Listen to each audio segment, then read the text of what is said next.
और इसीलिए उन्होंने बीजेपी और कांग्रेस के विरुद्ध उन्होंने बिगुल फूंक दिया है। 1585 की लड़ाई जो मान्यवर काशीराम जी ने, बाबा साहब ने जो खड़ी की थी, उस लड़ाई को आगे बढ़ा रही हैं। वो बाबा साहब और मान्यवर काशीराम जी की मूर्तियों को लेकर के अब वो गली गली घूम रहे हैं। इससे पता चलता है कि बहन जी ने जिस तरह की रणनीति तैयार की है, जब आपके पास सत्ता नहीं है तो आप संविधान को कैसे लागू करोगे। जब चार बार उत्तर प्रदेश की मुख्यमंत्री रही बहन जी, ये नोएडा जो डेवलप किया, तमाम नोएडा बहन जी की देन है। आपने देखा होगा जितने एक्सप्रेस वे हैं, अब चाहे जितनी बड़ी सड़कें बनाओ, उन्होंने एक रुपये में फ्लैट आवंटन करे। काशीराम आवास योजना के तहत एक रुपये की रजिस्ट्री पर। नमस्कार, आप देख रहे हैं हिंट और मैं हूँ आपके साथ आस्था तिवारी। 2024 नज़दीक है और इस नज़दीकी में देखा जाए तो हर पार्टी अपना दमखम दिखा रही है, लेकिन सबसे बड़ा सवाल होता है कि इन पार्टियों के बीच में बसपा कहाँ है, क्योंकि 5 राज्यों के विधानसभा जो चुनाव हैं वो सबसे ज़्यादा अहम हो जाते हैं, क्योंकि बीएसपी जिस तरीके से एकला चलो की राजनीति कर रही है। इसी पर हम बात करने के लिए आज अशोक अज्ञानी के साथ मौजूद हैं, जो पार्टी कार्यकर्ता भी हैं और प्रवक्ता भी हैं काफ़ी अच्छे। तो हम इनसे चर्चा करेंगे और अशोक जी से जानने की कोशिश करेंगे कि आखिर बीएसपी इस बार किन दांवपेच के साथ उतरने वाली है। 5 राज्यों के विधानसभा चुनाव हैं और इसमें जो है गठबंधन से उन्होंने साफ इनकार कर दिया है मायावती जी ने। तो इस बार किस तरीके से रण पे उतरने वाली हैं? जी देखिए, बहन जी ने गठबंधन से मना नहीं किया है। बहन जी ने कहा है कि कांग्रेस लेड गठबंधन और बीजेपी लेड गठबंधन, इन दोनों गठबंधनों के अलावा जो भी SC ST OBC माइनॉरिटीज़ की जो 85% प्रतिशत लोगों का नेतृत्व करते हैं, 85 का, उन संगठनों के साथ, चाहे क्षेत्रीय दल हैं चाहे सामाजिक संगठन है, उनके साथ क्षेत्रीय स्तर पे गठबंधन किया जाएगा। और वो बहन जी ने किया। उनकी रणनीति का जो हिस्सा है, स्पष्ट हिस्सा है कि लड़ाई सीधी सीधी मनुवाद बनाम अम्बेडकरवाद में है। अर्थात 1585 की लड़ाई जो मान्यवर काशीराम जी ने, बाबा साहब ने जो खड़ी की थी, उस लड़ाई को आगे बढ़ा रही हैं। और इसीलिए उन्होंने बीजेपी और कांग्रेस के विरुद्ध उन्होंने बिगुल फूंक दिया है। और जिस तरीके से गोंडवाना गणतंत्र पार्टी GGP के साथ मध्य प्रदेश और छत्तीसगढ़ में बहन जी ने गठबंधन किया, उससे स्पष्ट है कि आदिवासी या माइनॉरिटीज़ या तमाम वो संगठन जो 85% के, उनके साथ अपने अपने क्षेत्रीय दल इलाकों में काम कर रहे हैं।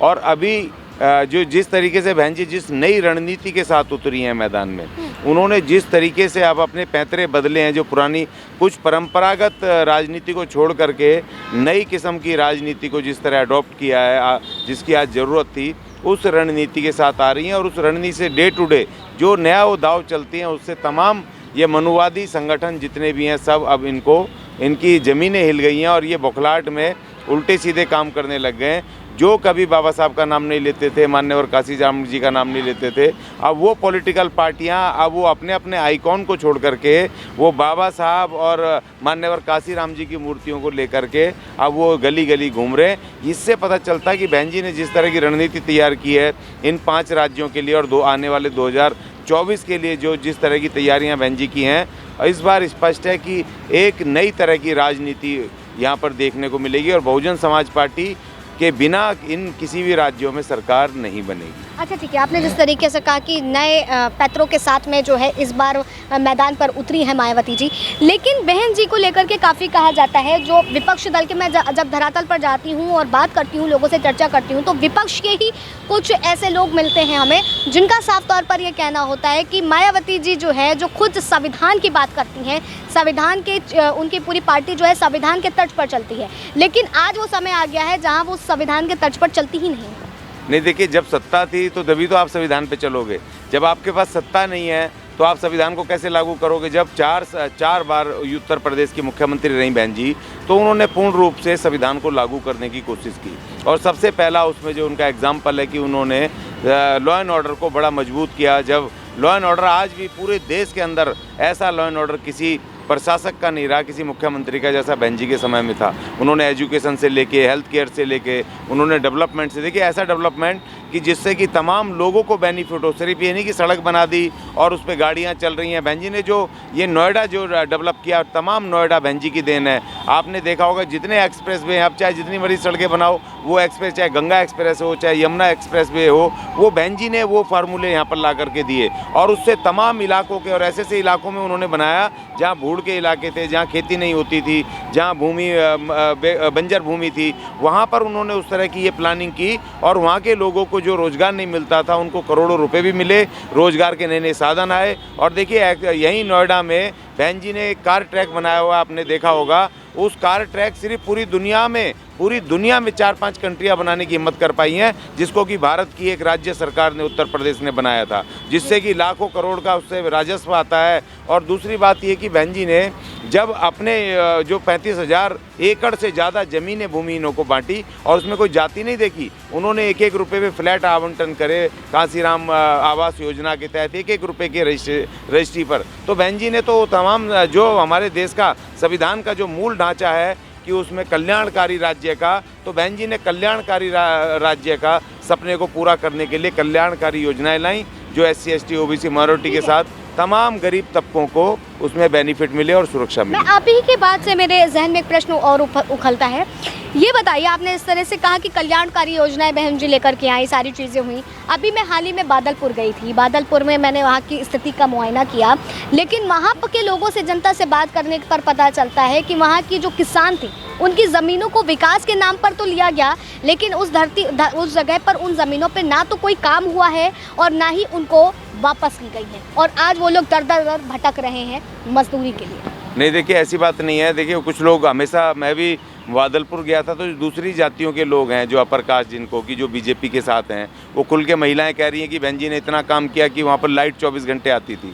और दूसरा, जो ज़मीन ली थी बहन जी ने वहाँ के विकास के लिए, उसमें स्कूल खोले। वहाँ पर आज भी वहाँ पर महाविद्यालय है जिसमें वहाँ के बच्चे तमाम पढ़ते हैं, लड़कियाँ पढ़ती हैं, सब पढ़ते हैं वहाँ पर। और उसके बाद 2012 में बहन जी की सरकार जाने के बाद दोबारा बहन जी तो सरकार में आई नहीं, तो वो किसकी जिम्मेदारी थी? या तो उस पर विकास करते या उनको ज़मीनों को उनको वापस करते किसानों को। उनकी थी जो सत्ता में आए, सत्ता में उसके बाद अखिलेश यादव आए, उन्होंने नहीं किया। उसके बाद योगी जी 2 टर्म से हैं, उन्होंने नहीं किया। तो बहन जी की इसमें क्या गलती है? जब बहन जी प्रशासन, जब वहाँ मुख्यमंत्री थी तो उन्होंने अपने काल में जितना काम कर सकती थी उतना किया। वहाँ के लोग तो कहते हैं कि बहन जी अब तो यहाँ झांकने तक नहीं आती हैं, आखिर है तो उनका ही गाँव। देखिए बहन जी, आप बादलपुर जाके देखो, मेरे ख्याल से ऐसा गांव किसी भी राजनेता का नहीं होगा जिस तरह का, जितना विकास उन्होंने किया। वहाँ कभी इतनी खूबसूरत, वहाँ पर बादलपुर को शहरों से भी बेस्ट बनाया है और वहाँ के लोगों को तमाम बेनिफिट सुविधाएं देने की कोशिश की है। लेकिन आज आप समझो कि आज बहन जी पूरी राष्ट्रीय नेता है, पूरे उसके पूरे भारत की, अपनी बहुजन समाज पार्टी की, उनकी जिम्मेदारी पूरे भारत के तमाम उसको लेके चलने की है। और दूसरी बात, आज बहन जी उस तरह की जवान नहीं है, यंग नहीं है ना कि मुख्यमंत्री का भी पद संभाल लें और राष्ट्रीय अधिकार वो भी कर लें और उसके बाद फिर गांव भी चली जाएं। आज वो खुद 72-75 साल की वो बहन जी हैं और उसके बावजूद भी वो एकदम से बादलपुर कैसे आ जा सकती हैं? ये मतलब उनको लगता है कि देखो, हर एक आदमी को लगता है कि बहन जी वही 30 साल 40 साल पुरानी यंग बहन जी है कि यहाँ पर भी आ जाएंगी, वहाँ चली जाएंगी। तो उनका सोचना सही है कि भाई उनकी नेता है। पार्टी में बड़ा चेहरा बहन जी के अलावा और कौन दिख रहा है? नहीं, देखिए अब तो अभी तो बहुत सारे, देखिए अभी तो बहुत सारे हैं। अभी आपको देखिए, अभी जो बहुजन नायक के रूप में, उत्तराधिकारी के रूप में आकाश आनंद जिस तरीके से काम कर रहे हैं, मैदान में उतरे हैं और उन्होंने पूरी तेलंगाना से लेकर के हरियाणा और तमाम ये बिहार से लेके और उत्तर प्रदेश, तमाम इलाकों को गांव जो उसने छाना है, उस नौजवान ने, उसने बता दिया कि अब बहन जी के बाद वो उत्तराधिकारी बनने के लिए बिल्कुल तैयार है। और उसके बाद जो रामजी गौतम है, जो उसके सांसद भी हैं, नेशनल कोऑर्डिनेटर हैं, और डॉक्टर अशोक वो हैं, सिद्धार्थ जी हैं, ऐसे बहुत सारे नेता हैं, बहुत बड़ी चेन है जो कि संभाल सकते हैं। लेकिन आकाश आनंद फुल फ्लैश अब आ रहे हैं और सीख रहे हैं। आने वाले 5-6 साल में वो बिल्कुल मजे हुए खिलाड़ी की तरह बहुजन समाज पार्टी की कमान संभालने के लिए पूरी तरह तैयार है। उन्होंने संभाल भी लिया है। तो ऐसा नहीं है, बहुजन समाज पार्टी एक बहुत बड़ी विशाल पार्टी है। हमें दिखाया जाता है मीडिया के द्वारा कि सिर्फ वो उत्तर प्रदेश तक है, लेकिन वो कश्मीर से लेके कन्याकुमारी तक है। पूरे देश में बहुजन समाज पार्टी है और इलेक्शन कमीशन में पूरे देश में 4 करोड़ से ज़्यादा बहुजन समाज पार्टी के खाते में है। वो सिर्फ छोटी पार्टी है और तीसरी राष्ट्रीय पार्टी है। बीजेपी कांग्रेस के बाद तीसरी बड़ी राष्ट्रीय पार्टी बहुजन समाज पार्टी है इस देश में। तो इसीलिए इसमें बहुजन समाज पार्टी का नेतृत्व संभालने के लिए आकाश आनंद बिल्कुल तैयार है। तो हमारे साथ अशोक जी मौजूद थे, जिन्होंने बताया कि बसपा पार्टी किस तरीके से तैयारी कर चुकी है। लेकिन जिस तरीके से कहा जाता है कि बसपा जो है केवल एक उत्तर प्रदेश भर में सीमित रह गई है, लेकिन इनके हिसाब से जो बसपा है वो उत्तर प्रदेश तक नहीं बल्कि कश्मीर से कन्याकुमारी तक हर जगह है, और आने वाले समय में सबको रिजल्ट भी बताए जाएंगे। फिलहाल तब तक के लिए आप बने रहे हिंज पर। कैमरा पर्सन अतुल के साथ आस्था तिवारी।